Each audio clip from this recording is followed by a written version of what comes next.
Hello, everyone. Welcome to Season 9, Episode 6 of the Euphoria Podcast. It's Drakos and Caedrel, joined by... Nunu and Willem. Nunu and Willem. The poor old upset. The poor old Lord upset. Look at the balance, the focus in his eyes. This is the absolute raw determination. This is actually the Fnatic training regime. You could link him like this? You weren't supposed to leak this. Yamada's going to be furious. Oh, shit. The steady head. There it goes. Anyway, thanks for joining us. How's life? It's really nice. That's fantastic. Great, good answer. Okay, moving on to the next topic. No, I would say it's like normal spring split life. Like you feel like you suck, but everyone else sucks too.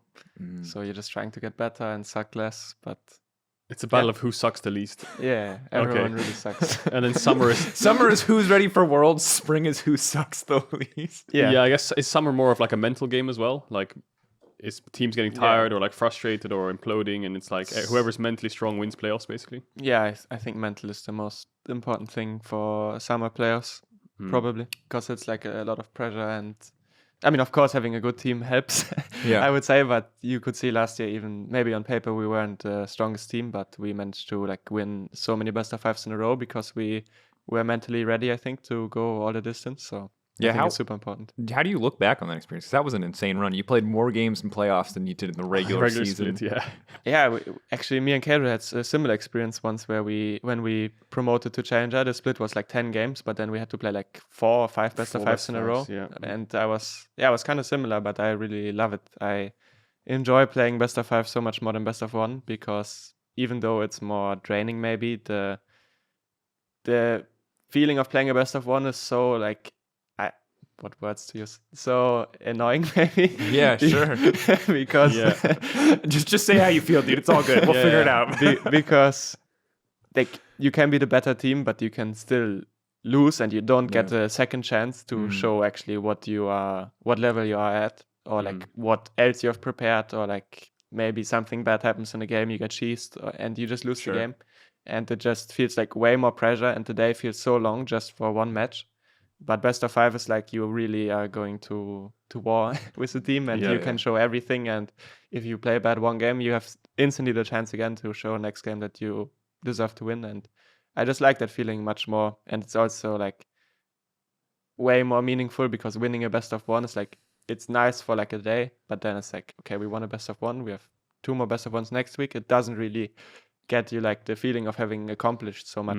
The rewarding feeling of like winning a best of 5, like 3-0, you're like clean as hell, your team's happy, celebrate, and then I mean, even if it's close, I imagine it's still super sad. Because to me, a best of 5 means you are the better team. Whereas like best of 1, the things you're saying, you can get cheese. The enemy team is saying that too about everything that you did. It kind of it's a little bit cheaper for both sides. Like you can make it mean something if you want, but it's also really easy to discount it. Yeah, I mean it's nice for narratives maybe, but in the end it's like I'm not proud like I won the best of 1 versus this team, you know? Like it's like cool. I think that from a broadcast perspective, because speaking of narratives, because like I agree, if you want to decide who the best team is, best of 5 is always the way to go. But the nice thing about the regular season, purely from a storytelling perspective, like compared to best of 3, is that best of 3 versus best of 5, not a huge contrast in my eyes. Like best of 5 obviously better, but best of 3, it's still a series, still comparable. If we played only best of 3s in the regular season, and this is just one argument for against or for, in this case against, is it's just like we know if you beat, let's say, Misfits and a bunch of best of 3s, and then you have to play them in playoffs, it's like, well, guys, I think we know how this is going to go. You know, like we kind of know who the best team is already going into playoffs. And obviously that can change. LCK is a great example of that. They frequently have big upsets. But when it comes to best of 1, you don't know because it isn't conclusive. It isn't concrete. But I do agree that it would be nice to have a middle ground. Best of 2. I like ties. Best of 2 must be the most annoying though, because no, like you it's tie, so good. It's you the tie against literal like best a bottom tier format. team or something like beat you, and you're like frustrating. Like okay, now we just have to win to tie it for God's sakes. You know, it's like. But it's the literal best format. It rewards dominance. If you go 2-0, you get more points. If you go 1-1, you just tie. It rewards dominance. You get more games, so it's not just stupid best of 1. And both teams have one red side, one blue side. Yes, if they want to. True. Yes. No, best of 2 is the best for competitive, probably. But best of 3 is the best for feeling wise, I think. Yeah. It's also, I think, best of 2 sucks for spectators too, because if you're a fan of Fnatic in this case, and you're like, oh, they went 1-1. You know, like you want a winner. You want a winner at the end of the day, right? And that's the thing that best of 2 denies you, or sets of 2. I mean, best of 1, I would say rewards maybe more consistency in a way instead of Sure. depth to a team. So maybe you can see Rogue is super consistent team usually, and they always do super well in best of ones, but maybe the depth that you lose for focusing solely on consistency, like let's say you experiment less or you play less things or you give your team less room to like do the crazy things or do the mistakes that you can learn from, and you try to play like really like straight like in the season, and you try to not make mistakes and you try to play Victor every game and try to just really minimize mistakes. Maybe sometimes you need to make mistakes to like get a bigger learning from them, and I think that's like the interesting thing about best of ones. Like the number one team in best of ones doesn't, like last year I think both times the number one team in best of one didn't win the split, didn't even make top 3 I think in some cases. That's a really good point. I think like you just you focus so hard on regular season, when you get to playoffs you're like, so what's the plan? And it's like, well, regular season was working, let's just do what we did there. And then you go to playoffs and these teams that have made mistakes have just found so many different ways to kind of like abuse your playstyle. Yeah, I think it's so, and I haven't had this experience and you actually both have, but it's so weird to me, like getting better as a League of Legends team in the context of best of one, because you can see the argument for let's just get as many wins on the board as we can versus like let's try stuff, let's build that depth, because that feels to me like the Rogue approach, you can at least say it's concrete. We're going to do this one thing, we're going to do it super well. And you're like, we're going to try a bunch of stuff, and some of it's going to work and some of it's not. But League also changes so fast. I just imagine it's a nightmare that if you like really prep for one play style or one strategy or one thing, that like by the time it comes around to playoffs anyway, or even if you cast a wide net and try something really weird, it can all just get taken away from you in an instant. That just seems like such a nightmare. It can backfire if you're like too creative and then you're losing too many games and you realize it's week 7 and you still need 4 wins or something. You're like, well, I mean, we're a good team, but now we have to play 4 best of ones and win them all. So yeah, consistency is also really important. I think like having a blanket like Rogue has now, it's like now it's time to just chill. Yeah, well, and they did. they've been turbo chilling. Some would say. The easy segue there. Yeah, Rogue losing 2 games this week. Astralis with a win now on the board, having a great time there. Misfits also taking them down, courtesy of an incredible performance from Neon. Incredible. Wow. Actually did have a very good game. Some nice individual outplays, I will say that. Just I know you're a competitive boy, so I just got to roast anytime I can. So that was pretty interesting. I don't know if you got to catch both games upset, but Mark, from your position, first off, like, do you care? Do you think Rogue cares? Is this something to be concerned about? Has it shaken your faith in Malrang, probably most importantly? Because I think if we don't say his name 8 times every episode, people are going to think something's wrong. I don't know. The number one thing I noticed is like the confidence they had in slamming Lucian Nami and then not really doing anything with it when the enemy team has like Jinx and Aphelios. I feel like Comp is just doing well on pick me Jinx, pick me Aphelios, play around mid, although I'm can play whatever he wants, weak side or last pick or carry top, whatever, and he'll be useful in team fights. But the Lucian Nami never really came into the game and was losing the lane against Jinx Lulu. And I think, was it Trimby or I don't know who it was, we had an interview, they were like, the last time they picked Lucian Nami, they banned away Lulu on 4 or 5, and this time they didn't, so we just picked up Lulu. I think it was Neon in interview, and then we have a winning lane, and now the Lucian Nami is not really in the game at all ever. So yeah, I think they didn't really draft around bot lane very well that game. Against Astralis, I don't know what to say. Like Astralis just, I don't think anyone expected Astralis to win. Promise Q Unleashed is a good way of saying it. They had like this insane dive comp where Larson fell behind on Ahri. And yeah, from that point onwards, as soon as like Dajor and Vex was unlocked on the map, it was just, team fights were impossible because you're playing Jace, Lee Sin, Ahri, and they have like Vex, Jarvan diving on you. And I mean, Kobe played fine, but Promise Q was also playing like a psycho that game. So respect to Promise Q. Promise Q had a redemption arc this weekend, I think. Redeeming weekend. A little bit. I agree. Yeah, a little bit of redemption. Showed some good games in the week before too. Also, still definitely a psycho. The flashing over the wall just to someone finish a kill. I respect it. That's an aggressive Leona. What's your opinion on the Lucian Nami lane? Because like I know conceptually it's strong, but it's kind of looked like trash most of the games that I've seen it this season. It's looked like it was super underwhelming. Yeah. I think in the LPL and LCK it has been not picked for quite some time now, or maybe like really rarely, and it usually loses too. I don't think it's too great, to be honest. Nami as a champion struggles versus a lot of champs in general, I think.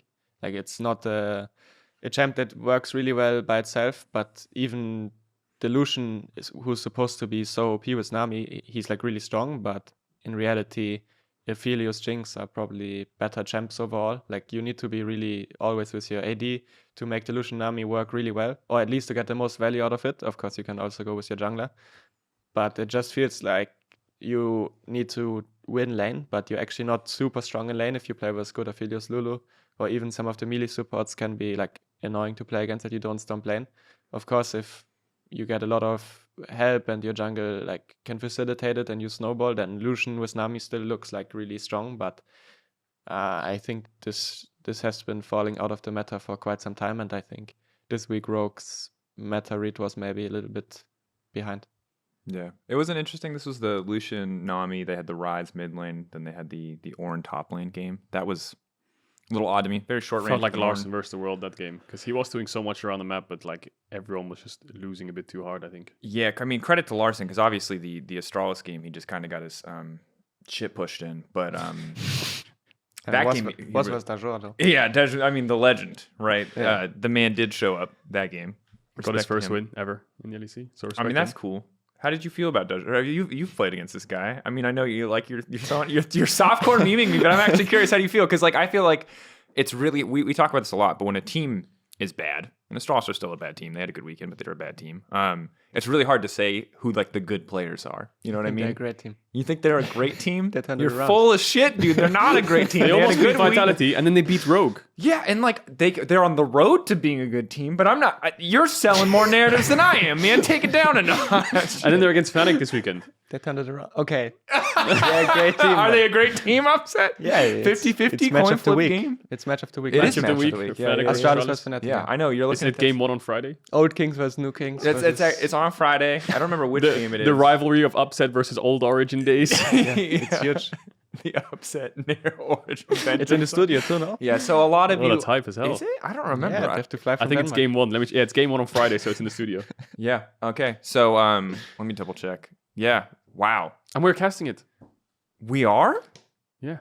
Oh, wait, I I'm want on you the guys to wrong set one. up the narrative. Hillesang versus Promiscue. The two best supports. I don't think in we're the league. casting Okay. it, bro. MSI champion versus World Championship finalist. All right, I've got a different schedule, so one of the schedules is wrong. That's all I'm saying. All but right. the match is happening. It's when it happens that's up for debate. But I'll say that, yeah, a lot of people would look at G2 esports versus Fnatic and say history. We say no.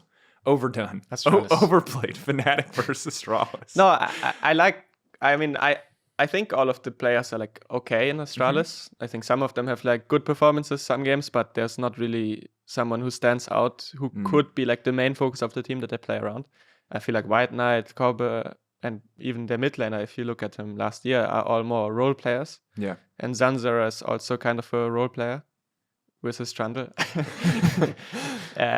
So I feel like they don't have so much carry power, Yeah. but their team play hasn't been so great either at the start. Now they are really, really insane, I think.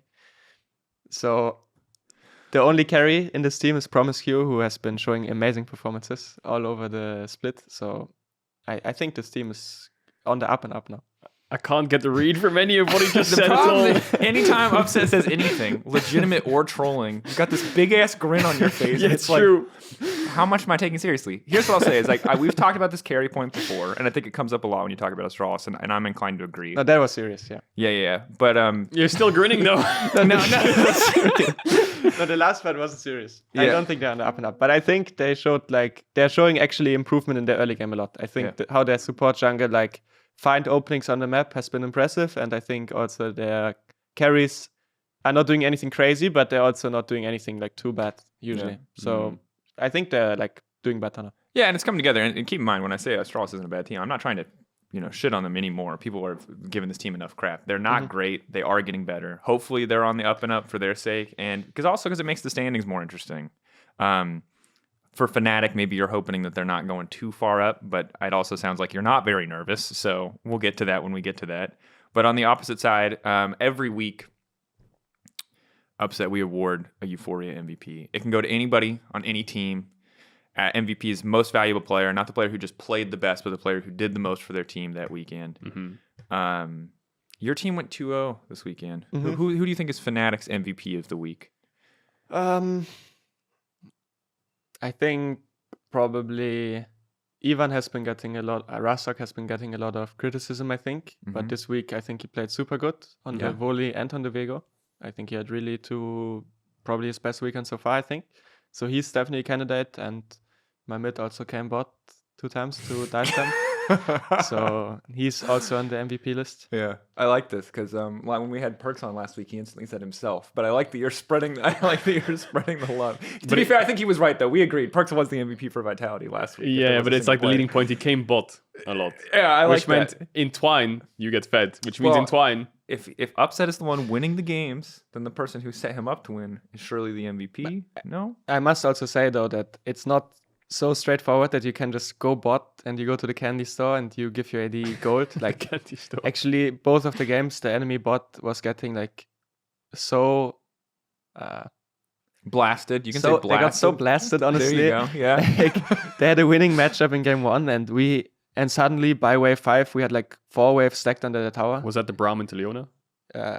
Yeah, we played Leona Philios, but Yeah. they had like push early game with Jinx, and they managed to wave really well. So they got dove on wave 5, even though they had push.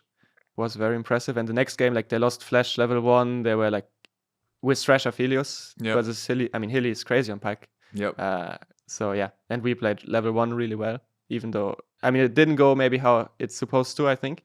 And we managed to dive them as well, which is also usually not supposed to happen. Like that my mid can move like this. I don't know if it's normal, but that they get like pushed in like this and lose their summoners already made the dive like very easy. I think it's really important that when you like think about a team just playing bot side or just playing for your AD, like if it's so easy, then why don't like all the teams just go bot and kill the enemy bot a lot and dive them? Like it's great.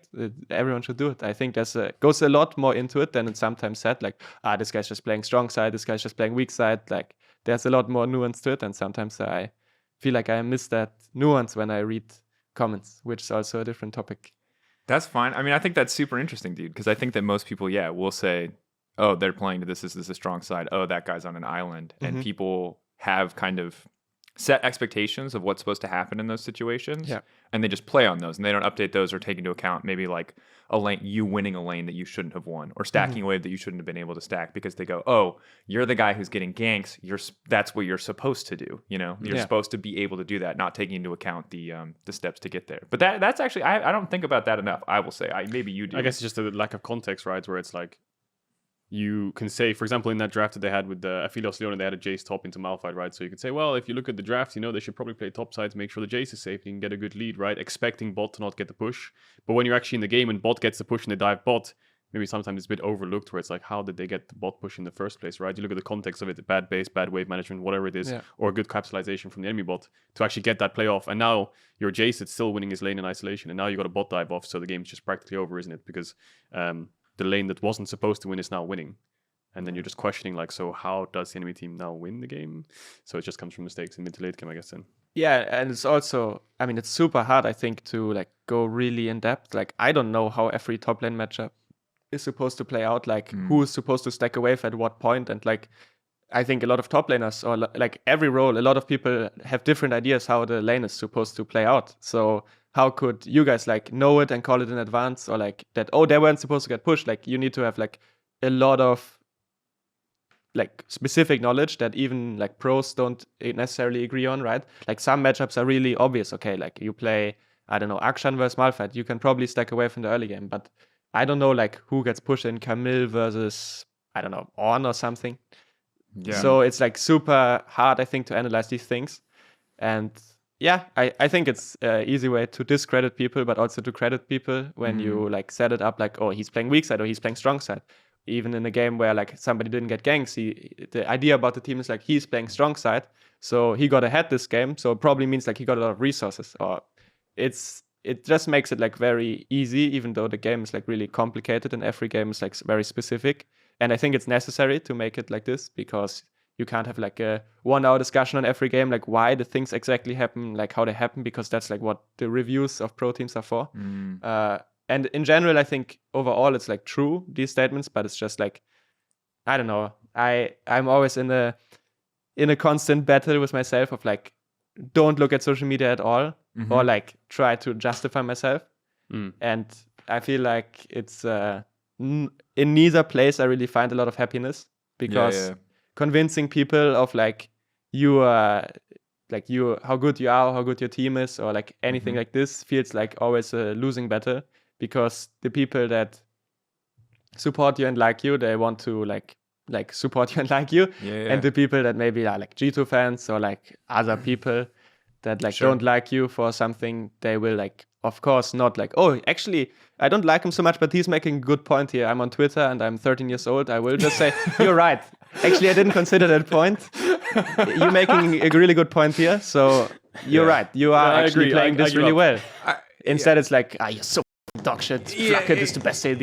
Like, just an example. Something like this, you know? So that's always when I get discouraged. But on the other hand, I also don't enjoy like reading things that I feel like are not true, or I want to like I want to set it right, like no, this is not true, like this didn't happen like this, but like I say, it's like a losing battle. And either way, I mean, I definitely feel better when I don't look at comments about myself or in general, because I feel like it's always infuriates me. I mean, it's also fuel, like I want to prove people wrong, but even when I feel like I'm proving people wrong, in the end, how I'm perceived is not up to me. I can only do my thing. And I'll say that this is just like the immortal trap of social media, is that like when someone presents an argument, let's say even they word it well, right? And they're like, hey, I think X and Y is underperforming, or I think you guys aren't looking enough at this guy, and they present really good arguments. The worst part about social media, and this has happened to me a few times, is you engage. I've engaged, and I'm like, oh, that's super interesting. Do you have a clip? And they'll send me a clip, and I'll go, okay, but this isn't what you said happened. And then they're like, you instantly just like so like, because the thing is I'm a person. I have a like I my Twitter verified account is me. I'm Daniel Drakos. You see me on this podcast every week, right? Johnny Anime Avatar over there is anyone he wants to be at any moment. Now, he might be a League fan and he might be a passionate analyst of the game, just as a casual fan, and I think that's super cool. But at any point he wants, he can go back to being Mr. Anime Avatar and just tell me to go kill myself. Yeah, that's one end. You have two. I've had that as well. There's like two ends. There's two ends of the spectrum where you have those one guys and the other guys who just wanted your attention in the first place, and now they're just trying to L plus ratio or like trigger you on purpose, right? So you have the one guys who are like, here's my argument, here's the proof, and it's like, dude, what are you talking about? This is no relationship at all. It's like, fuck you. Yeah, and then the other guy is just like, give me attention. I'm gonna keep writing these hateful comments towards you until you realize that I'm here. And that's, and again, so it's just social media. Yeah, and if you are a supportive fan in whatever way, like, really appreciate you. It's always tough because there's so many bad actors out there, and ultimately anonymity, as great as it can be for the internet and how many positive things it does and allows people to voice unpopular opinions in so many ways, also just allows people to be giant assholes. So yeah, I mean, the problem also with people that are giant fans of you, maybe if they're so big fan of you, that probably means they're giving other people shit that they feel like you're competing with. Or I mean, there's also great. Or you can run it down, and your fans are like, "You did great. It's someone else's fault," and you're like, "Yeah, but guys, sometimes I don't do great. Like, I know you want to support me. I'm only. Yeah, I mean, sure, okay, yeah, untouchable. Yeah, absolutely. I'm joking. Of course, the illusion from both sides, from the positive and the negative, is there. And also, the thing I'm realizing more and more, it's like the time is so limited. I wake up, I eat breakfast, I play a game, maybe I go to the office. I'm at the office for like 7 hours. I still need to play solo queue when I come home. I have like, I don't know, 2 hours or something per free time, or 3 hours per day on average, I would say. Or, I mean, and that's like, I'm already probably tired because I worked the whole day. I agree. So you should spend, what you're saying is you've got, then I need to go on Twitter. a couple extra hours to fight for why you were the best AD with every guy on the internet, every caster who doesn't want to give you a... Exactly. So, but it's like, I think a lot of pro players, they are pro players because they have like ego and they want to be the best, and that's how they got here. And it's like, unhealthy obsession with playing League to like get to a level where it's like, and luckily we could make a career out of it, but that's why it's like not easy. Like, of course I connect like me being good at League somehow to my identity, because it's like such a big part of my life and I invest so much time into it. So it feels always like, there's a big drive in me to talk about all the things, the comments, and I just want to respond to them, but I don't. But that's why I came on this podcast, to go through the whole list. You need to go through the whole list? One at a time? Every single one. Just pulls out a notepad, right? One moment. So here's the question. Because before we go into the next potential candidates, because Caedrel and I pre-talked about some of these as MVPs for the week, do you feel like generally, because our philosophy right now is that like it's not that we don't look at as much, we feel like for bot laners and top laners, it's really hard to get an MVP. Do you feel like we are not doing enough justice to those roles, and we should be like maybe because I think we can get individual replay access and go back and like watch laning phases and look for the things that you're talking about, where you win a trade you shouldn't win to get control over a wave you shouldn't have control of to force a wave in. Do you think we should be looking closer at these little micro things? Because we are limited as spectators from a perspective.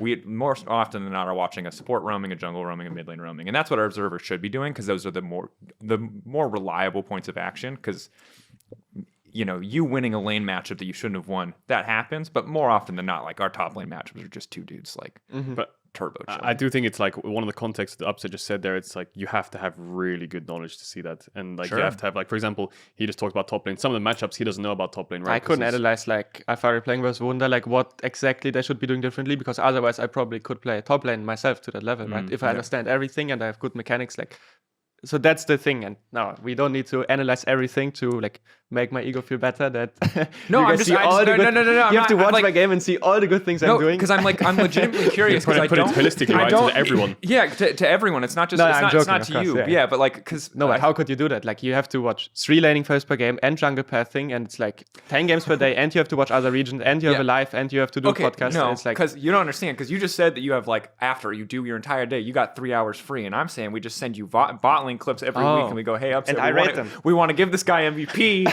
Did he play this lane phase good? Just you signed yourself up for this, buddy. You want to justify your ego? Let's get you in there. No, I'm kidding. It's a good idea.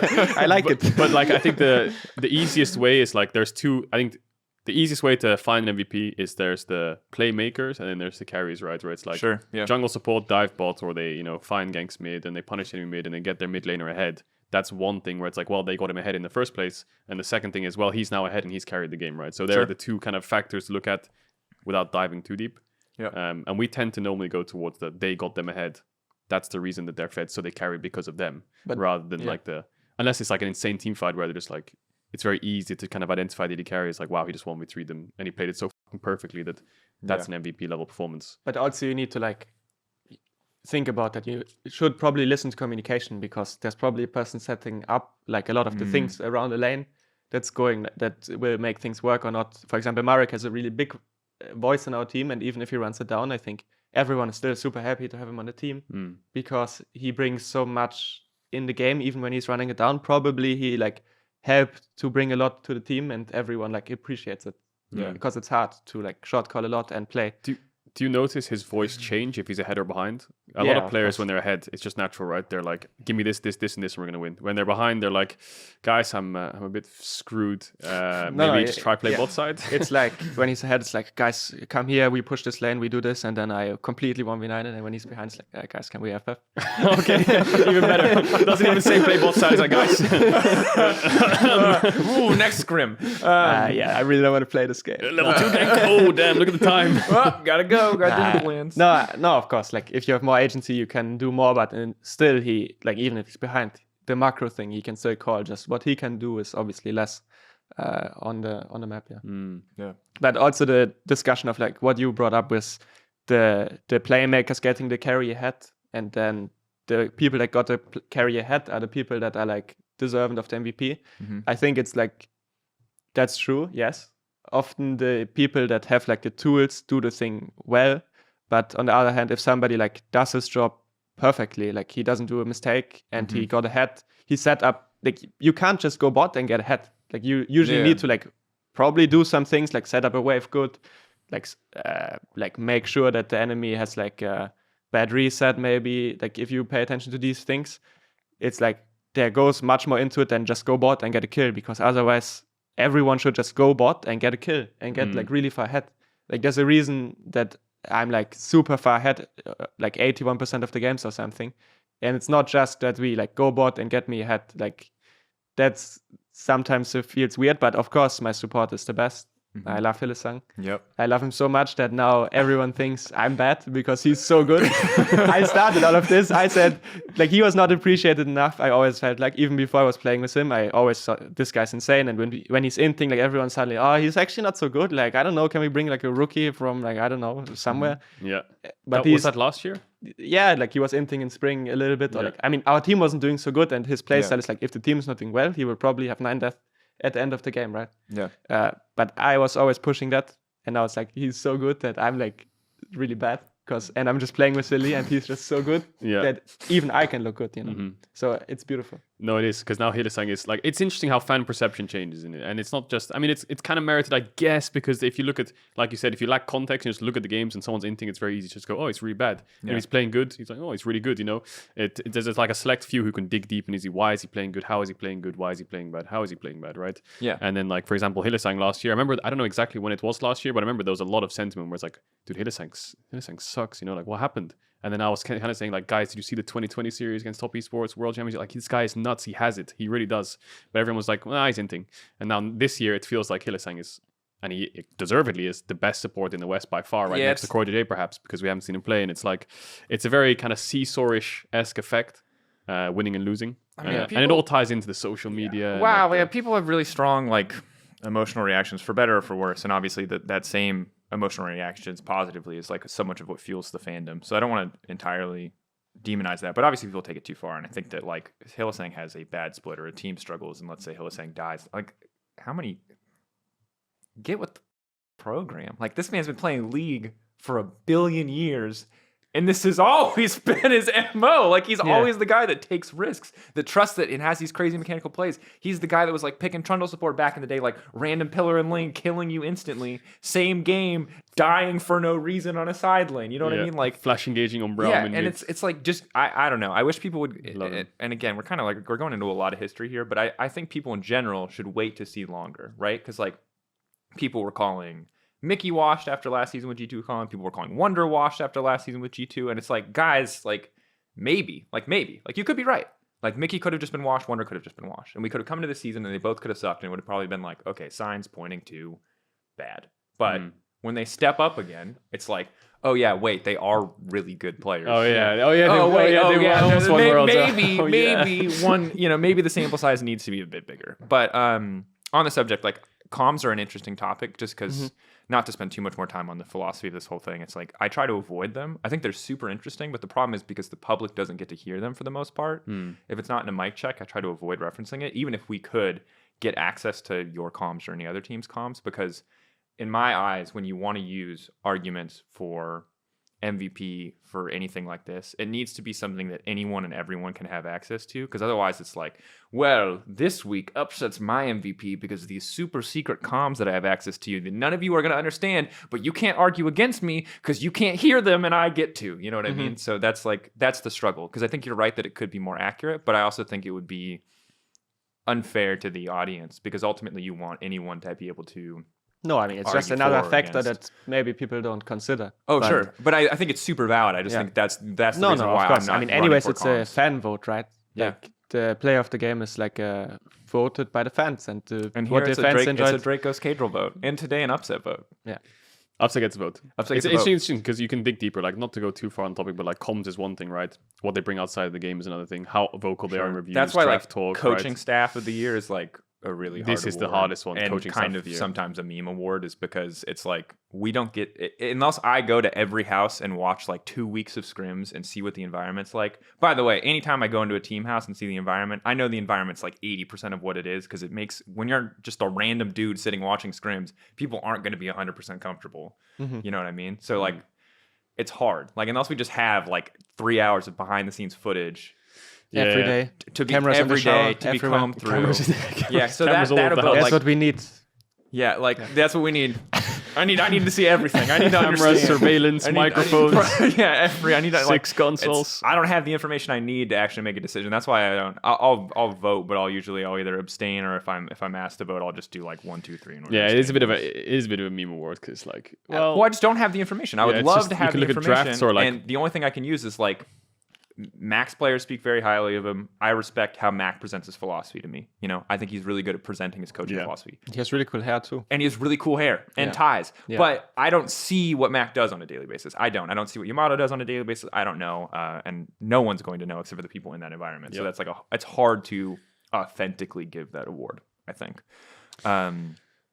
Okay, that said, this week's MVP. We've been all over the place, but I like it. I'm enjoying the rambling context topic discussions. Context is important. Check the context. Be willing to accept that you don't know everything. The people who we're going to accept that advice already probably were, and the people who aren't are already going to not. So They're why do I already even say it? writing, So "Shut the hell after all up, this Drakos!" conversation, we're right back to where we started. Yes. I after thinking about it more, I'm the MVP actually. Okay, give me your argument why. I mean, These two games specifically, these two games.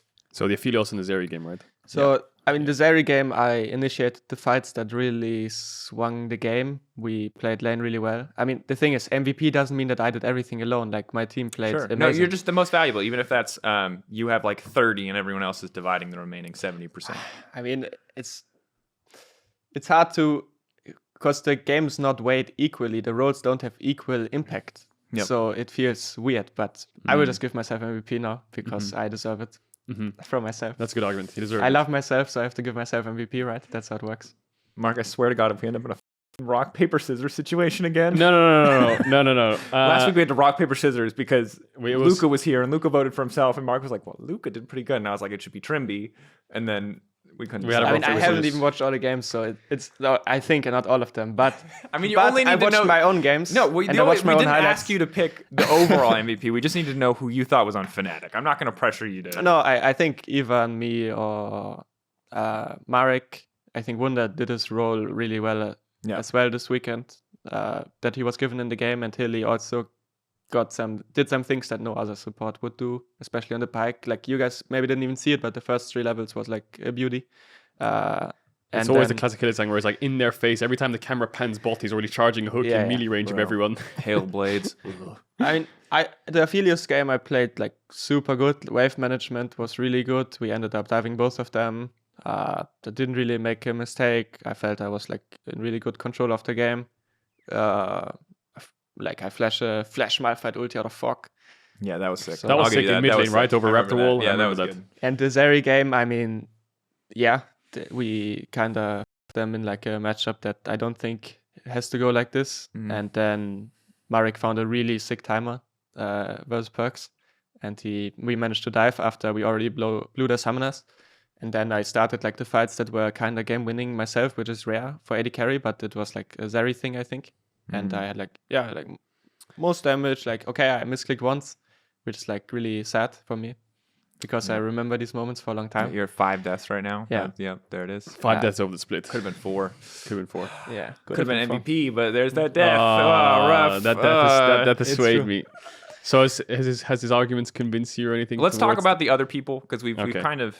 It's interesting because we wanted to talk about Fnatic. We've gotten to talk a decent amount of Fnatic in a lot of different ways. But let's talk a little bit about the other people on this list. So Excel, obviously 2-0 week, 1 win over Vitality, very big deal. Win over BDS, not expected to be a close game, but kind of because Finn Zarellia didn't live up to the solo queue hype, let's say. Oh no.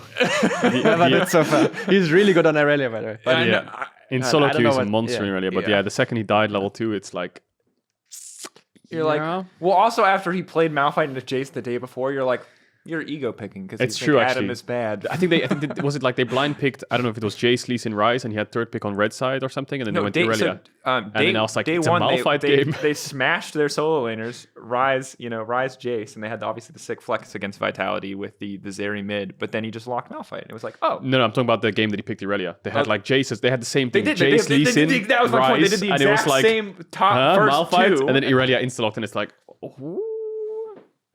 yeah, and then it went to shit. But it went very bad. Yes. but the bot lane carried a bit. So yeah, it was still a win. So Excel, Patrick is our MVP of the week. Patrick. Just recovering from what was a very difficult level 1 dying to the Vayne. Admittedly, Vayne Leona, not a very hard lane phase Did he against- stand in the tri-brush? Stand and try bush. I mean, this is just so cringe. Like, some people just stand and tri-brush. I probably shouldn't even say that because we will get a kill on them level 1. But we do something in every game level 1. But like, if you're an AD carry and you stand in the tri-brush and you die, like, you can't be in the MVP conversation. Why are you in tri-brush? Everyone know that you can die in tri-brush for like 8 seasons, and you're standing in tri-brush and you die, and like, you just made the game 1 million times harder for your team. And it's like, oh wow, he got so cheesed, man. Who thought that somebody would invite tri-brush? That's insane. Like, wow. I would have never thought about that. Well, fair argument, but He did recover very well. he did. Yeah, he recovered. Like it's like he broke his own arm and then like it recovered, and it's like, wow, look at the recovery. To be fair, yeah. No, but I didn't watch the game much, but I just was told that he died in tri-brush. He had a Lux into Leona, and he was He was a Aphelios into Vayne. I mean, yeah, because their mid laner flexed Zeri, so he So played he Aphelios versus instantly- Vayne, and yeah. the Vayne was actually ahead in this game, like in CS. I don't know. It's fine.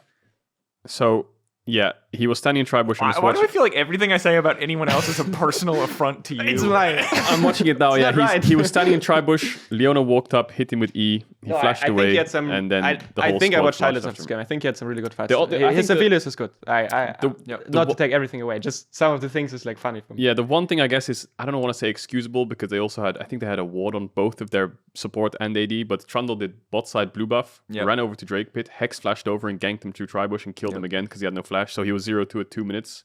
So the lane was pretty, he was Because of over. his own fault, right? Like, Yeah, I mean they could have warded level 2 for it as well. yeah, could have warded, could have not stand but try, then they- lose your flash. Then they 2v2 killed them somehow, got a shutdown onto Vayne, Aphelios was back in it. Then the bot wave was bouncing, and Jace was bot because Ryze went top, and then Vayne went mid because Ryze ganked. It was a very complicated scenario. And then Karsi and Labrov went to try and dive top and get the enemy Grump while their Jace is being dove, 4 men. And then, double kill to Aphelios. He's 3-2 at 5 minutes or something, and then the game is won. So his team got him ahead there? His team got him ahead there. Holy shit, he just did nothing. Or maybe he just played based on a outside. good wave that was bouncing. Oh, it just goes all ways, you know? I mean, it's not even that you guys make these points. It's just like, this one Twitter user, when I find him. I have a serious set of skills that make people like you. Well, I can't remember the so Liam Neeson funny quote. because the image in my head is you being so mad about this, like, let's one imaginary person who posts the stuff that drives you nuts all the time, and then you like finally meet him, and he's like 14, and you've spent all this emotional labor being so No, mad, and he's just he's like 14. You Of know, course. he's like, hey, dude, big fan. And you're like, what? Why was I even mad? You're just a child. It's like sometimes you have dogs and they're like barking at each other through like a glass window, and you open the glass window and they're like, oh, and then they walk away. That's Yeah. like fans. It's like This is you're so literally boosted, and they internet, come to an yeah, event yeah. it's like, dude, you're my favorite player. Yeah. This is so funny because, like, obviously it's supposed to be the Euphoria podcast, but I feel like this is the upset I need vents my about own social podcast. media. Yeah, Yeah. you vent about. Don't say that because Fnatic's going to make you do a podcast. You just said you have I don't 3 need my own hours free. podcast. You have 3 hours free every day. They would love the content. No, I mean, I'm obviously overplaying it a little bit. But I mean, some of the comments, if they come like a lot, I feel like there's like a narrative building that Sure. that of course can also affect your career, because like if you're the MVP or if you're like just the guy that's like not so good but his team makes him look good, it like you hope that the people that like understand what to do with teams like see that and value you, like you think you deserve to be valued. Yeah, I feel that. I think it's fair. Definitely fair call. But Patrick might have been MVP this game. Like I say, to be fair, it was between him and Mickey after the first game, and then in the BDS game, Mickey kind of sprinted it a little bit. So felt like Patrick was the guy who shined through. The other side of the coin is Misfits 2-0 week beating Rogue, smashing them, and that was the lane we highlighted earlier with the Jinx Lulu into the Lucian Nami. Yeah. But Neon, couple 6 Gale Force trap play under the tower, generally good carry performance. Again, double Jinx games, but Patrick had double Aphelios, Neon had double Jinx, and they both like. I mean, Neon had some good shining moments in lane where he like had a couple like 1 or 2 2v3s which shouldn't have gone in his way when they were trying to set up some kind of dive or push out, which was good. But still, like team fights, they were just popping off. I mean, they have insane range. They have 3 items, and they're just kind of one-shotting everyone in front of them. which is weird because again, we were not expecting to look at AD carries as much, but we did have a lot of really We had good 2 AD carries. And then on Fnatic, before talking to upset, Razork was in my mind. Because Razork is in my mind too, because Yeah, he has for sure. been pretty, I'd say a little bit underwhelming, maybe a lot underwhelming depending I on think the week. the first couple weeks, general criticism was his early games were poor. And he wasn't actually finding anything in early games, like dropping neutrals every now and then, or like not really setting up for ganks, or just randomly dying in his jungle. I think it was against BDS or something. And then now his early games are like night and day. Comfort on Volibear was great. Against Vitality, he looked like he had so much confidence. Like he really didn't give a shit about anything. He was just walking up all the time. And I think that's important because the way that Fnatic was winning games, it was mainly from yourself and like Humanoid. Wunder would draft weakside, and that's how you'd win the game. You win lane, yeah, win I game. think Marek and me are like both number one in like all the at 15 statistics, like by far. Like Yeah. Mid bot is like we are really far ahead, like usually. Yeah, I think the mid and bot were basically the reasons they were winning games. Jungle was just kind of like a passenger for the first couple of weeks, it felt like. But I don't know if Razork was just growing through confidence or was kind of like in a new environment. Whereas Misfits, he was kind of like the star in terms of, I will play top side, Vander Kobe, don't int, we're going to play like a weak side bot, you guys chill. I get full clear to top and I just invade him and just try to dive top non-stop. And I think, and again, this is the least structured episode of all time, but as we've talked a little bit about Fnatic and a little bit about MVP kind of going back and forth throughout this entire segment, I would love to know how has he been as a player? Because we know when we had heard comms and Misfits, he was like the guy, shouting, talking, commanding all the time. But obviously you now have a team full of veteran players, all of whom I think are pretty confident communicators. How has his role been in the team? How has the adjustment been to bringing him into this whole project? Yeah, I think the adjustment hasn't been too easy for him yet. I think he still needs to find himself, and I think he's doing it more and more. But it's understandable. Like, he comes to like a really high expectation team with really good players in every role. So maybe he needs to like find more confidence, but also the confidence has to come from like deeper game understanding. And I think we're trying to like incorporate him a lot in like improving as a team and making sure he feels empowered in a way to also like do his things. But yeah, I think we can do probably a better job of like making him feel better in the team environment, that he feels like more that he like can play with confidence, like he did this weekend, and build on that. I think that's really big for him. Yeah, I mean, I think it was a massive and for us, of course, as a team. Yeah. I'm leaning towards Razork. No, me too. Just because you guys had Perks voted himself. So now you're gonna vote for your team instead. To be honest, I think I'm playing like such a good split, but like no one gives a and it's like so whatever. So if no one is gonna say it, I'm just gonna say it. I'm the MVP. But you said I think so too when I said Razork. Yeah, I think so too. So you think you are Razork? No, I think both. I think Razork deserves this one. Razork deserves this one. Yeah. So you're confident enough you'll get the next one. No, I don't think I will get one MVP this split, but it's okay. How many pogs do you have actually? 0. You have zero pogs. 0. No, I just have 20 KDA, like number 1 in everything, like really high damage, like play all the champs. But I think I need to do more. Like maybe I should do like some cool dances or something after the game. Being humble is its own reward, some people would say. Yeah, not for me. Those people probably either already have a lot of money or These will never people have a lot of money probably or rewards. Gold elo or something. Yeah. Damn! Oh my god! Guns blazing.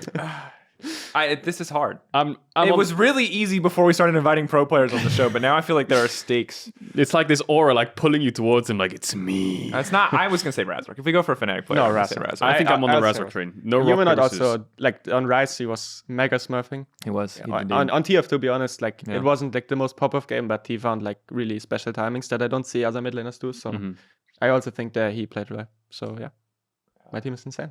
We're supporting jungle. Yeah, every time we get the MVP, Drakos has a little drawing. Yeah, dude, I have to do a drawing. It was originally just a Photoshop, but people were like, "This isn't scuffed enough," so now I hand draw it. Yeah, Trimby's face is. Who did Astralis play on the second day? Astralis played.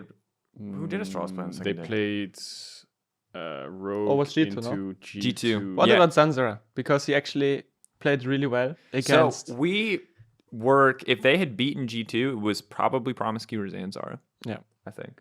Not that he. It's hard. If even if they had gone 1-1, if it had just been Promiscu or just Zanzara, it would have been pretty easy to actually even in a 1-1 week. Yeah, that was that G2 game where he was like 6-0 on Trundle with a Triforce or something. Yeah. And then everyone else was just kind of too far behind, and then he just couldn't play fights against Victor Yone. I remember that game. Yeah. I think it's Razork. We spent too much time. It's Razork. Yeah. This week it's Razork. It's hard, and it's getting harder to make these decisions. The thing is, shout out to Zanzara, though. Shout out to Astralis for finding that win. How many pogs does Humanoid have? Like, I don't know, like 4 or 3 or something. I can check the Pog chart. I think Hilly and Marika are getting them. And deserved. I'm so happy, honestly, that I have players in my team that always get the Pog, because it means my team must be playing like really good. I mean, I think your team is definitely very VTO's number 1 right now. VTO number 1, Hillisang number 2. Razork has 2 Pogs, Humanoid has a Pog, Wonder has a Pog. Damn, did Wonder really get his Pog for the Gragas game against Vitality in week 1? As he should. That was a good game. Insane plays. Pog plays. No, but I'm happy. I want Hilly to win the MVP because before it was always like he made his AD be the MVP, but actually I make my support be the MVP. It's the new narrative, guys. It's like- I enable my supports to look amazing. It's like those love stories, where it's Because like there's two ways to take this. Either Upset's really selfless, or he's trying to make sure that he still gets in. You know what I mean? And Hilly roams a lot, honestly. When you watch the game, he's perma mid lane. And Yeah, he's I still, remember- really God, fine. the Mad Lions- We're done talking. Okay, the Mad Lions game was nuts. I have to infuse all my narratives into this Got it. podcast. Okay, well, the main reason that we brought you here today, other than to talk about Fnatic and apparently your frustrations with social media, which again, good discussion. Not trying to flame Yeah, you we too didn't much even here. start on that topic. Like, Oh my but let's God. That was no. it. We're That was gonna the leave that topic let's in the do door. it. We're like almost an hour in, and we have done one topic. We're almost an hour in. Shit. We need a longer podcast. This is the Drakos experience. Yeah, this The is Drakos experience. Drakos Caedrel experience. The Drakos 3 hour Caedrel podcast. experience. The DCXP DC Drakos Caedrel. experience. XP. Oh, okay. Okay. Yeah. You didn't need to make that short, I think. No, I think that's what. That won't sell well. that's what Jat does. That's the Jat podcast. Oh. The Jat. I'll think of Joe Rogan. Caedrel. Or maybe also the Joe Rogan one. No, the Jet one. The biggest also one. the bigger one. Yeah. the bigger one. Let's talk about Botlane in the league as a whole. 2v2s. No more just support or just, AD carry. I'm going to ask this question even though I think I know the answer, but it's good to hear it from you. Botlane overall, Botlanes overall in the LEC, stronger or weaker this year?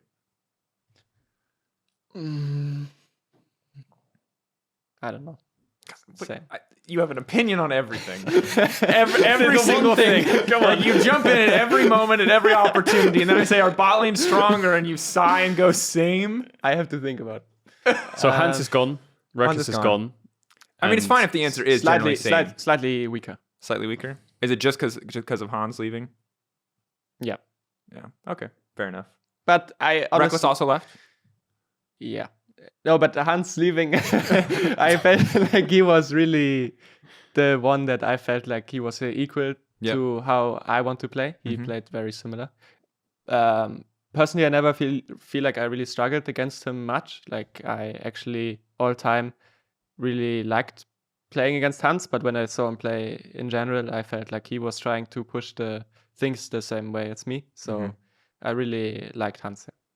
Yeah, I mean, he was a man who could build a lead in lane, and obviously in the Callista games or even the Draven games, he was like, Yeah. roam, take plates, take plates. Yeah, I mean, he was everywhere. kind of doing the same thing as me and Tilly in terms of getting advantages, just that he was doing it on like really strong ADs. Is there anyone in the league now who has similarities to Hans with all the kind of? No, I won't say new ADs coming in because we've got like Comp coming in. We do have a shitload of new ADs. Yeah. Just to be clear. I We have think it's two, we Comp have and two. Flakked, Unforgiven, right? Flakked. And Unforgiven, yeah. Okay. Yeah, Comp coming back. No, technically. no Ex one- Maddie, also new. Of course. No one jeez. really plays like Hans. I mean, of course, Reckless also, I think, had a very particular strength. But myself, especially, I mean, to be honest, all my time playing, I always liked playing against him because I feel like his mindset is not so lane focused or something. And I usually felt like I was very confident to get a lead against him. And especially last year, I think it was like very apparent that once I play with Silesang, especially, but even when he was playing with Silesang, I was usually getting like pretty good lane positions that I could have a big impact in the game. So for me, this didn't change too much in terms of like bot lane rankings, but Mickey playing with a like different AD, I think XL bot lane is playing like better. Like than when he had Advian, of course, because I really think Mickey is like still the best support with Silly. Kaiser is also in the conversation, I think. But for me, Mickey and Tilly just have a special feeling, I think. Like both of them I always wanted to play with. And I mean, I'm playing with Silly, so I'm super happy, of course. Yeah. But Mickey is like the what could have been. What could have been? Story in my love story in a different reality. Yeah. There you no, go. but Hilly. The one who got away. Yeah. But no, of course, Hilly is the best. But yeah, I think Mickey with Patrick, they look like much better than before. Sure. I think Rogue bot lane has like their strength as well, but I also feel like their jungle is like inefficient around bot, but still works. But usually I feel like it's not gonna go so well the more better teams get. Because I feel like some of the things that are happening are not supposed to happen, especially in the early weeks, and I think it made them look a bit better than they were. Maybe you could see last week there were some more holes in the game, and they got away with things before, like the Nami and the Jenna, that maybe now will be a bit more difficult, but they're also good. So let's say this, rather than just having you, who is in the discussion for top 5 bot lanes? I don't need you to make a ranking. You can make a ordered ranking if you want, but who's in your discussion? I think me and Mick. Oh no, dude! Oh man, we have to cut the episode right after Valentine's Day too. Oh, Hilly. No, I think me and Hilly are the best support, best AD, playing the best together. I think actually right now we can do much better. I think it's like we're still spring split vibes. I feel I think me and Hilly can like step it up another level for playoffs for sure. We are like having our face, like he's playing a lot of solo queues, Pike. I'm like trying to get Challenger. Saying Mickey's name on a podcast. It's a difficult time for you guys. I get it. It's not always, skies. Breakfast aren't at the same times anymore. Me and Hilly are the best. And then holy. Just you can rate later if you just want to talk about who's in the top 5. Usually so like talk about Patrick, Mickey, talk about Comp Trimby. Yeah, Patrick, Mickey, Comp Trimby. You mentioned Kaiser briefly. He's with Unforgiven now. Yeah. That's tough. This is where it gets hard after those 3. I feel like Unforgiven is good. I feel like he got like really like a lot of credit, and I feel like you need to let the split play out more. Mm-hmm. But I think when I played against him, I felt like he was playing so nervous, like not like how he plays normally at all. So it's hard for me to like make opinion, but he seemed really weak when I played against him. But yeah, I think Kaiser is of course a great support. I think they should be in the conversation.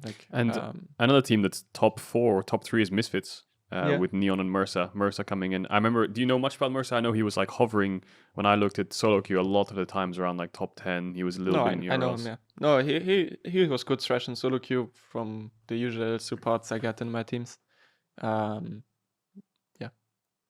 He's not bad. He's not bad. All right, so not 100% over. So I mean, top 5 target masters course as well. Yeah, of course. So do you think top 5 top 5 even makes sense, or do you think it's more like a top 3? I mean, let's just say G2, XL, Rogue, Matt, and us, or maybe Misfits instead of one of the Matt, or so top 6. That's your top something 6. like this, somewhere around there. But you're number 1. Yeah, Carzy Labrov. Oh wait! Oh my god! I was wondering. I was like, okay. No. I'm not firing shots. They are better than most. I think they are like top 3, probably like Trimby, Comp, Targamas, Labrov, Carzy. Yeah. So you're saying Something basically like you G2 and Rogue are like the top 3. You're top. Oh, Vitality. Vitality, Rogue, Vitality and Rogue, I'm getting the names all mixed up. So yeah, same here. Everyone's swapped around. It's confusing still to me in Spain week 7. EUhell is saying number 1. I can agree with that. That seems pretty easy. I think putting Comp Trimby up there in the discussion, even after a rough week, also feels fair. Then when you say Carzy Labrov, I mean, are we talking about performance or like how I rate them skill-wise? How you rate them skill-wise to me is more important than current performance, because people can look at the standings and evaluate whatever they want. I mean, I don't know. Actually, bot lanes got weaker. I don't know why. It just feels like bot lanes are weaker now. Mm-hmm. I don't know. Even the bot lanes I played against last year, but I feel like they got weaker. Mm-hmm. Yeah. I don't know. I finally got an answer for that first question. Yeah. Now I want to know the top 5. You're just going to answer the question before? Okay. Me, Hilly. I mean, I don't want to say like random things because it's like annoying when it's hard. Like, to be clear. Me, Hilly, Carzy, Labrov, or Comp Trimby, I think are like competing for a second. Yep. I think Targamas has been doing really well too, but Mickey Patrick as well. I think Mickey Patrick, Comp Trimby, and Labrov Carzy are all in the conversation. Sure. That's it. That's all. Yeah. Because I think people are going to want a straight up 1 through 5 power ranking, but like that's, you guys are at the top. Then it's, if we're doing a tier list, we got you guys number 1, whatever that first tier is, SA, whatever people want to call it, and then it feels like, is it then to you? Vitality bot lane and Rogue bot lane, and then after that, XL and G2. Is that how you would look at it right now? No, I think G2 is like maybe a small step below them, and I think also maybe when you look at G2 bot lane, like Misfits bot lane too, because I feel like it's not really about their bot lane at all in G2. Yeah, they play a really heavy top side, don't they? Yeah, absolutely. And also, another rant. No, let's finish this first. I think XL, oh my lord, Vitality and Rogue are all competing for like their position in the ranking and in the same tier. Mm-hmm. And then it's like Misfits, G2. G2. Yeah. So what's the other end? The other rant, it's holy shit, I just forgot it. Wait, like Strongside, weakside, like people are playing towards a person. Like usually people are playing towards a person for a reason, and usually people are playing away for a person for a reason. It's like no one gives the person any resources, and it's like, look at him, his team is winning and he gets no resources, he must be like really good. Like at first it was like the guy that's like getting no resources on a good team gets no credit, and now I feel like it went the whole other way. Like look, he's playing weak side and he's winning the game, and you see like the star players that are completely stomping are not getting the credit, and the focus is actually now on the weak side player, on the role player, which is like, so we should be telling everyone Ottawamne is shit is what you're saying. No, but yes, I think Ottawamne is shit. Sorry, no, I know what you're saying. I'm just trying to track it.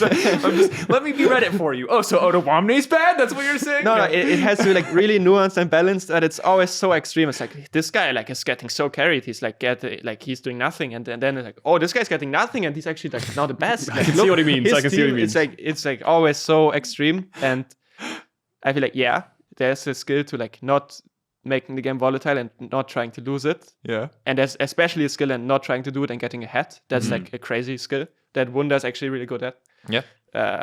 Which is surprising because I had a different image of him before, I think. But now I feel like he's actually the top laner with the least ego I think I ever played with. Because I played with some people that had a really big ego. But I even played with Chachi, who is like...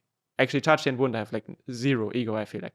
Which is crazy because his personality is like so like... He's toxic. Twitter. Yeah, he talks a lot of shit. He talks shit, but then it's like, pick me Gragas, I'm happy. Like when he sees like... Music to your ears. Like he's asking for Gragas. I'm like, go Jace. He's like, no, Gragas is better. Yeah, I'm going Gragas. It's like... He's really a team-minded player, so it's very amazing. Yeah, nice. I lost my point again, but one of the follow-up questions I had is ADs around the world. Do you watch much of them? So Gumushi Viper come to mind. Do you have like, T1's on, I'm gonna watch Gumushi carry. EDG's on, I want to watch Viper Mako. Yeah. Is there any other teams that you're like, I need to watch this bot lane or learn something from them? I think carriers very, very amazing, and same for Gumayushi. I think he's like really, really, really good at like pushing the game forward, and I think it of course makes him also sometimes lose games where I'm on a different like mindset now, I feel like, but he's super good and carry as well. I mean, I scrim versus them too. They're like, especially in the range matchups, they're really, really good. In the melee matchups, I felt like me and Tilly were doing like pretty good against them, or like fine, but in the range matchups, I think the West is super behind them playing Enchanters like really well. And I think it's important we either catch up or specialize really well in one thing. That's a funny discussion because a lot of people look at enchanters and they're like, oh, they're so easy. All you have to do is just sit there and shield your AD carry and then let him do the rest of the work. Yeah. And the melee sport's like, oh, this is the hard one. You have to jump in, flash in, find the right engage, all that stuff.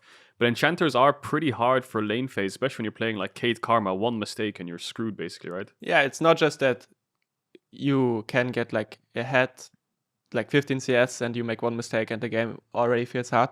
It's also that, like, of course, if you're a stronger team, whatever support you play, probably it's going to look good, right? But it's also that you need to get ahead through hitting skill shots. If the matchup's not like completely face roll, where like the enemy has like no fighting back chance or no gank pressure, there's a lot more skill to it, and especially range versus range. I think there's so many small interactions like where the better support can really show really good trades. It's not like Arden meta because they're not like have no damage. They actually have a lot of damage, and there's a lot of trading going on with time warp and everything. And it's not like before where you just try to get Arden and then you stand behind your AD and he does everything.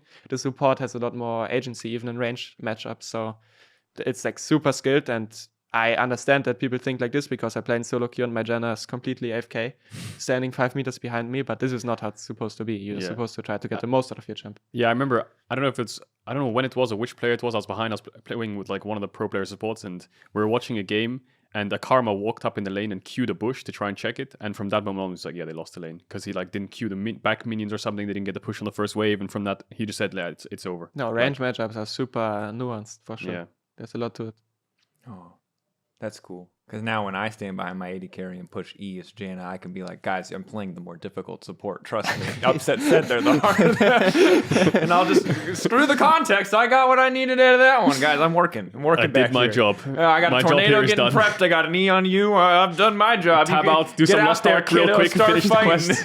I mean, both are hard, right? It's like skill expression is in everything, I think. It's the beauty of the game. Certainly. Oh no, now I've lost my train of thought. Right, other bot laners you asked, no? Gumayusi Carrier. Gumayusi Carrier, Viper, Mako. Those are two that come to mind. Yeah, Viper, Mako. I like Ming as well with Scala. I think they're still really good.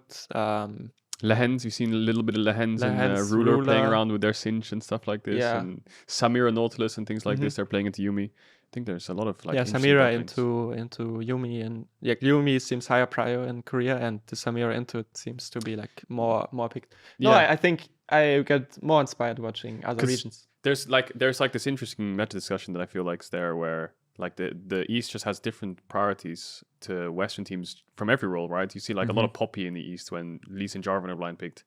You see a lot of Ryze insta-lock first rotations, B1 locked in, range supports, Samira Nautilus into Yuumi prio. It's not really there that much in Europe, where it's just like Europe just feels like early solo lanes or Leona lanes or Aphelios Jinx kind of. Yeah, I think they're just better at playing more champs. I think they're just way better at range champs. I think if we would play Astral Karma like super, super well, I think you can pick it in a lot of cases, but it's just not reality. We're not playing on 9 ping every day in Korea, practicing like super hard these range matchups. It's like we're in Berlin, we are lagging suddenly. People are not putting in so much effort on these champs, also like culturally. Or whatever how you want to say it. Like, in Europe, it's not like this is the thing. The karma's on the ladder or not. Because, I remember C9 Berserker said in his interview, and Malrang said it. Both of them said in an interview. Malrang in a video and Berserker in a written interview where he just came to Europe and he says, he went to NA Berserker and said, I have so much free time. The culture is different. I don't know what to do with myself after scrims. And then Malrang said in his like pro player introduction, who is Malrang? He's like, what's the difference in Europe and Korea? And the first thing he said, it's free. And I thought he was talking about the league. And he says, it's free time. I have lots of free time. And I was like, yeah, in Korea, they must go 3 blocks a day, bang, bang, bang. Yeah, it must be very... I mean, I don't feel like I have a lot of free time. I barely have any time. Yeah. But if they have even less time in Korea, it must be like very... That's intense. Very intense. It is, yeah. Yeah, super intense. I remember the last thing I'll say is like, I remember Koma had this famous quote where he says, burnout doesn't exist. And he's just like, you just have to keep grinding. And so their work ethic is really like just play nonstop. We don't have time to get into that one. Yeah. I will say that I have feelings on that quote, and then while I respect that work ethic, I also worry for people that do that much. But also I want Europe to win a world championship. So I'm conflicted. I have a lot of different feelings. But one thing that I do want to talk about before we go is playoffs are getting closer and closer.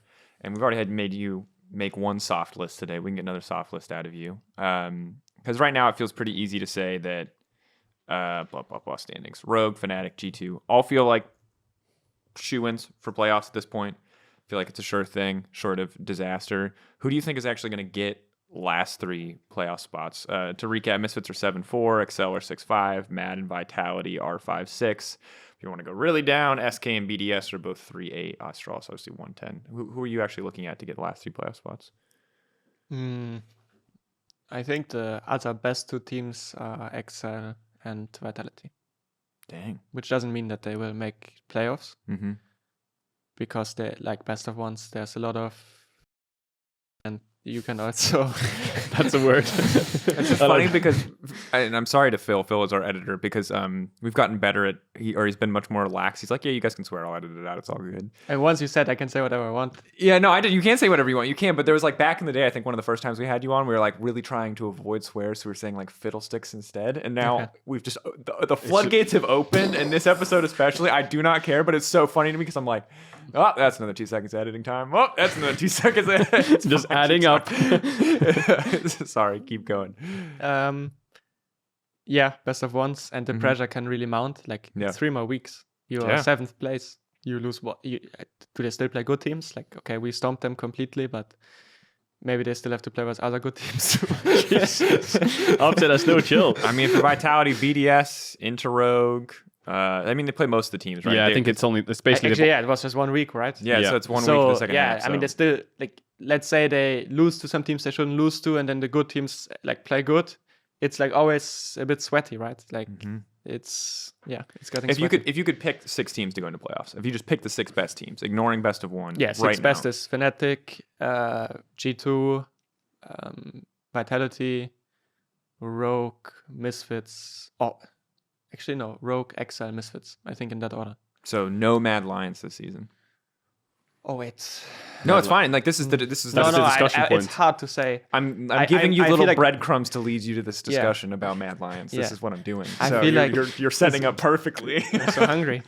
You have more narrative breadcrumbs. You know, no, I won't say. Yeah, No, I just want to talk about that. It's not a narrative breadcrumb. You're fine. So top 6. I mean, it's so it sounds like you're relatively confident. And you can correct me if I'm wrong, because Rogue came pretty late on that list, but I'm not sure if that is just how you were thinking about teams. But it seems like 5 of the teams you're confident in, and then 6 is kind of the flex, which to me could be G2, could be Mad. If you're just No, looking at, G2 is for sure. or sorry, not G2. Like, I Misfits. think okay. Misfits, I think Misfits there's are Mad. I think Misfits there's are 2 types of teams. That teams that have like a more clear identity, that have like a very good structure of getting wins in best of ones, and there are teams that I feel like could be more dangerous in playoffs that haven't shown as much. And there's different tiers in both of them. Yep. For example, I think G2 is more in the middle, but Rogue is like the clearest one. Like they're really sure of what they're doing, Yep. at least till last week. Sure, And yeah. they got a lot of good wins from that and a lot of confidence in what they're doing. And I think Misfits and wait, who's the other team? Misfits is one step below that. They're like doing the same thing, I feel like, Yep. but they're doing it a little bit worse. And then I feel like G2 is like has Dylan Falco, who's like super good at this. Yep. At like preparing the team to like have a really clear way of winning games. Yep. Like he's very focused on that, which is good because winning is good. he's a good coach. My coach of the split. No. So I think they're more in the middle because I do think they're more dangerous in playoffs, but I also feel like they're very specialized in the way they are playing. Yeah, top side. Top side, support perma roam. Yep. But it's great because they have Caps, of course. Caps is still one of the best players maybe in the world, who knows? Yep. I'll just throw it out there. Yeah, I'm leaving the narrative breadcrumbs. Sure. Keep going. So they have more depth, I think, just because their talent is so deep with Caps, Jankos. Broken Blade has already been playing good too. Tarragon has been looking good. Flacket is fitting well with the boys. So this is like a more dangerous team, I would say. The smiles. And then Vitality, I think, has a lot of depth. Yeah. But they really didn't seem like they know what they're doing. Like first, like super carry, now super supportive jungle picks, plays through every different lane, every game, very different champions. It feels like, at least, maybe I'm wrong, but that's how I perceive them. I see what you're saying. Yeah, and then, then there's still like Excel, who's like, I just feel like they have less talent than like the very good teams. But with Mickey, I feel like he's like really impacting the team a lot because they were very like go bot forehead in their approach for like a very long time, and it didn't work so well. Go bot forehead. That was you. Yeah, great macro, great. And now they actually have a really good support, which of course changes that. And I think their solo lanes are more solid than they probably ever had in their time. So I think this team is more on the Misfits level, but I can see them being deeper in talent than Misfits. Yep. So yeah, and then Matt. They have like I think you can see what Humanoid did for this team as well. Because I think their macro, like when I played against them, I could still see a lot of the same things. But in the end, like if your mid lane is winning lane versus everyone and he plays all the champs and he like also directs the game, it's like, yeah, you're really missing a big piece and nothing to take away from Rika. He is not Humanoid, right? So I can see it being left there. I think Unforgiven, no one has been complaining too much about Kazi being left because people seem quite happy with Unforgiven. But I also think he needs just time and experience because I can feel his hands shaking when I played against him a little bit. I feel like he's a bit nervous still when I see him play against sometimes, like just the feeling I get from playing against him. Yeah, I think that like for people who don't get context, it's like the smallest of things, like not trading for that one CS or not like walking up when the way he walks around in lane, right? It's those things you can dictate how they are actually mentally playing the game. The feeling thing is huge, like how people walk in scrims versus me and how like it feels in the official game when it's like it matters. It's a very player thing. I think it's not so hard to analyze, but it's really like I can see the difference, Yeah, I think from the outside we wouldn't be able to see it, right? Because we have not played against because we haven't watched scrims, we haven't played how against this guy solo queue or moves. whatever. Yeah. But like for example, Upset's scrimmed against and then he plays against them on stage, right? The way they play is just completely night and day, and you can take advantage of that mentally, right? Because when the second he takes a step back, you take a step forward, and from that point onwards, you just dictate the pace of the lane, right? And that's how it feels like. At least it's very subjective, I would say. But yeah, that's just how it feels for me. So yeah, I would say there's like a lot of depth in Europe in terms of what teams can make it.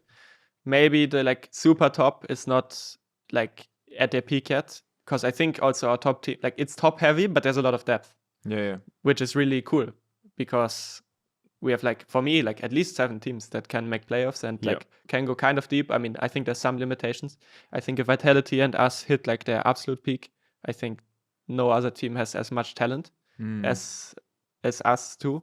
But I feel like G2 Rogue can make up for it with really solid team play, and they have star players, right? Yep. Like you don't always need to have the best team to win against teams in best of 5s that have more talent than you if you really know what you're doing with your star players that you have, and all of them have star players.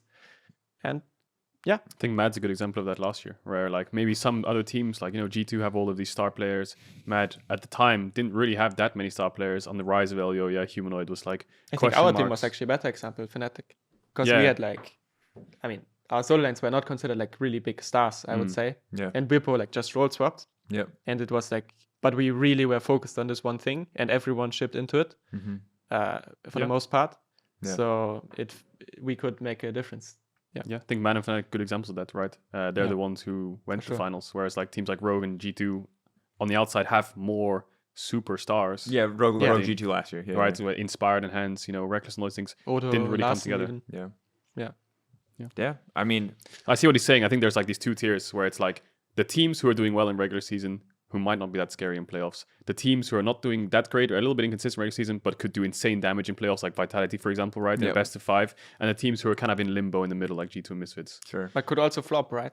Yeah. Like, it's so hard to say with best of 1s, I think. Well, and a lot can change in a couple of weeks, and certainly in the space between regular season and playoff, teams can grow a lot heading into best of 5. I mean, your team last season was a great example of that, where we expected, I think, very little from you in playoffs after how some of your regular season weeks had gone, and then best of 5, best of 5, best of 5, best of 5, and expectations just continued to grow. So we're going to have to see. I will say that we'll go back to one of the things you said at the start. Spring is just about who can suck the least. Yeah.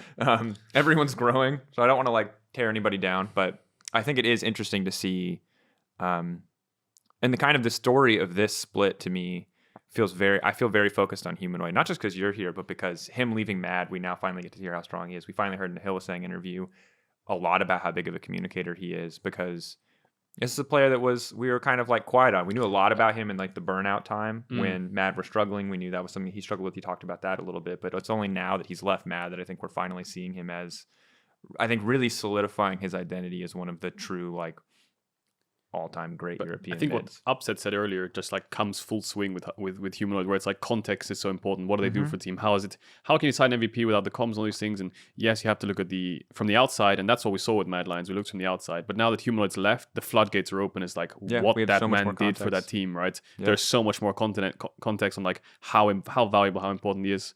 It's exciting. Yeah. And we'll see. We'll see if Mad can make it. If they can't make it, I think Reeker's in a tough spot, and he's still a young player, but it's obviously big shoes to fill, a difficult situation to be in. Yep. Looking ahead, week 6, we talked about it a little bit, but big matchups for you. Astralis, G2, sweating. You nervous? No, I feel regret in our last game was G2 because we were so bad at pushing advantages. Like their bot lost Flash like level 1 or 2 in like Rakan Zillion matchup, and he was like farming Gromp on cooldown. But I felt like I was so powerless in this game, and then we just ended up getting outscaled, and Marek was destroying caps so hard as well, but we never really like pressured them really hard in terms of taking their jungle or like diving people or playing like stacking dragons faster maybe or anything like this. So it felt like really sad to lose that game for me, because I felt like we were at such a commanding position. So I think if things go the same as last time in terms of our laning strength, there's no way that G2 will win again. But maybe they like have a different matchup idea, have different plan. Maybe they can snowball a different lane. But if the game goes the same way as last time, I think it's going to be a storm from us. I like the confidence. This is great. You're always like, ooh, narrative. But bro, when I ask you to tell me about a matchup, but that was that good voice line as is well. so useful. And it's like, to be fair, like people like to be like, oh, narrative's all BS. It's not. It's just like trying to make it. Sometimes it's good, sometimes it's bad. But I think you telling me right now that like you're super invested in this best of one just makes this best of one so much better, because it is best. And of if we one. lose, it doesn't really matter because I just want top forward. No, sure. At the end of the day, yeah. But like, no, but then they'll have the head. But this is hype. Like, knowing that you care about this matchup, that you give a shit about this matchup is hype. And that was the you have one to thing you care. said that you didn't smile when you said it. You were like, we yeah, are this gonna is- diss. Yeah, I was really Ooh, mad. G2 versus actually. Fnatic Like, part last time we lost, 2. I was really Sets sad. revenge. Yeah. Mm. I mean, the thing is, you cause everything leads up to the best of ones. You give them more meaning than it Sure. probably should have in the moment. But when you look back at it, you don't really. I remember like a few best of ones for me that were like special. Sure. But in general, it's like in the moment, it feels like everything. It feels like the world is like crumbling when you go 0-2, and if you go 2-0, like holy fuck, actually we fixed all our mistakes. We're insane now. So it's like That week of scrims didn't matter. yeah, it feels like a lot, but in reality, when you look back at it, it doesn't really determine team strength. But the mental component is huge, I think. When a team goes 0-2, I mean, let's see how Rogue will do. After loss to Astralis, did we think they will win versus like the pressure of being 9-0 as well, Mad and and playing Vitality with the worst too. team. Yeah, Difficult week. I think the pressure is big, but the meaning of best of ones is not as much as you give it meaning to. It's like a lot of mental. Well, and I think that like a lot of things in life, it's the gray area where it can't be meaningless to you. You do have to take it seriously, but it Yeah. can't mean everything to the point where it's going to destroy your world. No, I mean, I'm getting so much better at this, like life balance. I think, of course, with my wife, it has been super supportive and everything, and feels really good to know that you have like something that's there for you when you don't feel so good. Yeah. And just like the world is not over if you like lose in a video game and you go 0-2. Like, of course, it's my passion and it's what I really want to be the best and be perceived as the best and like have the success that I have been working for so long. But in the end, it's like really important to take a step back sometimes too and not feel overwhelmed with all of that, because it can be. Yeah, I feel that.